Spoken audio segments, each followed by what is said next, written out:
তোমায় আমায় মিলে খেত রুষা চট্টোপাধ্যায় মা হলেন। বিস্তারিত জানতে ভিডিওটি দেখুন।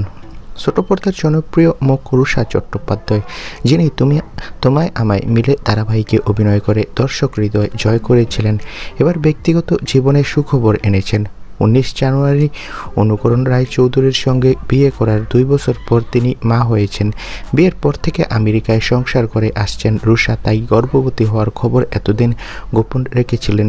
দীপাবলির সময় তিনি সোশ্যাল মিডিয়ায় নিজের কোলের ছোট্ট মেয়ের সঙ্গে ছবি শেয়ার করে সকলকে অবাক করে দিয়েছে।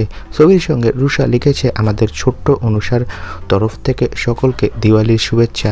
2 বছরের এই দীর্ঘ সময়ের পর সন্তানকে কোলে পাওয়া রুষার জন্য বিশেষ আনন্দের মুহূর্ত, আর ভক্তরা আনন্দে মেতে উঠেছে তাদের প্রিয় অভিনেত্রী মা হওয়াতে। তো বন্ধুরা, এই বিষয়ে তোমাদের মন্তব্য কি কমেন্ট করে জানাও।